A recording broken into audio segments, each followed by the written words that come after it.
One of the things I've discovered in life is that it's good to be the tortoise. There's a lot of hares out there, a lot of rabbits out there, and they're running around like crazy.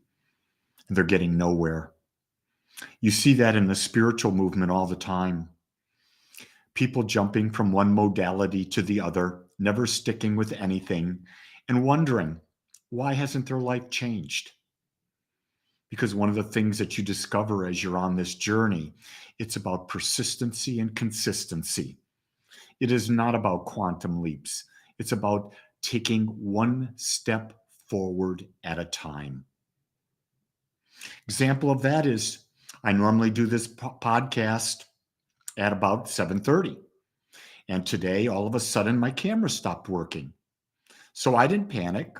I just slowed down and I followed the steps. And it involved reinstalling software. And so I just took my time and reinstalled the software. Because why? Why would I put an unrealistic deadline on myself? I can't control software. Software does what software does, right? But I can go with the flow. So I was steady in my methodological process of closing all the apps down, deleting the app that connects my camera to my computer, reinstalling the app, testing it, and here I am. And guess what? I'm not late. Why? Because there's only now. Did you get that? There's only now. That artificial deadline in the past would have made me crazy. Oh, the people out there, they're going to be so upset. Oh, I'm not living up to my word. No. Steady progress. This is something that I've learned about meditation. People want to, they've not meditated and they think they can start meditating and go into the nirvana, into the allness, into the nothingness. It takes time and practice.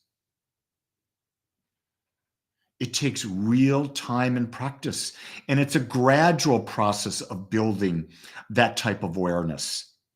It's the same thing about building wealth. It's a process. It's a state of mind. It's a vibration.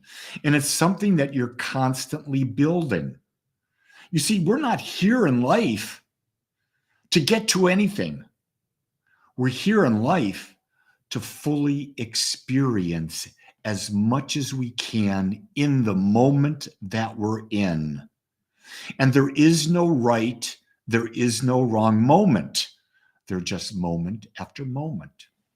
Some days I'm in the moment with my puppy. Some days I'm in the moment with my wife, with my sons, with my granddaughter, with my community members, with friends, with my computer. I'm just in the moment. And when I live that way, I excel.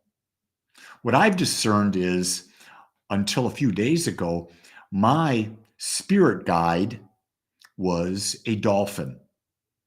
Free, man, fun-loving, fast as hell, can move anywhere, jumping, and all of that.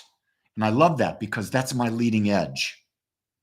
But I also realize I have another spirit animal, the tortoise.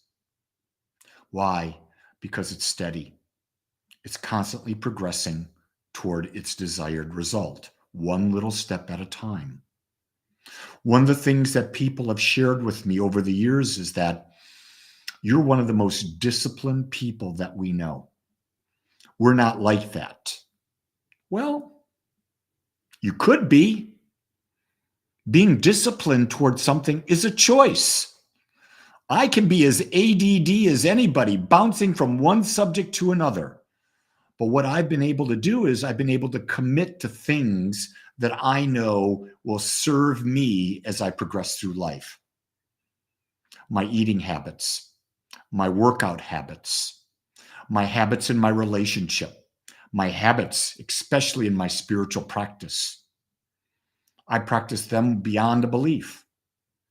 One of the things that we've gotten away from is that we no longer feel it's necessary to be in spiritual community, to join others of like mind, whether it's through a Sunday celebration service or whether it's through a gathering online or a gathering in person. And what we fail to understand is we need each other. And one of the greatest spiritual practices is being in community with like-minded people, hearing like-minded messages. In fact, right here, right now, this podcast every morning, it's a little community. It's a community that's bigger than you think. It's not just the people that are online with me right now. There are people who are watching this years later. They're all a part of this little community, this pocket community. And when you're with people of like mind, it really supports you as you move forward. Whatever you're looking for, even it's like a tortoise, take it from the standpoint. Let's say you're overweight. Let's say you're overweight by 26 pounds, and you say, I'm gonna lose 26 pounds in 2 weeks. No. I'm gonna lose 20 pounds in a month. No. I'm gonna lose a half a pound in a week. Yes. The tortoise approach. One step believable at a time. Did you hear that? The reason we fail most is because we're not taking steps that we can believe we can accomplish. If you chunk it down into manageable steps, you build the belief, you'll commit, and you'll succeed. My advice to you today is decide what you want and be a tortoise. Commit and move forward one step at a time, every moment of every day of every year in your entire life. Commit. Be the tortoise. You'll love the result because you will feel fulfilled. It's your life. Make it great as you want it to be. Much love.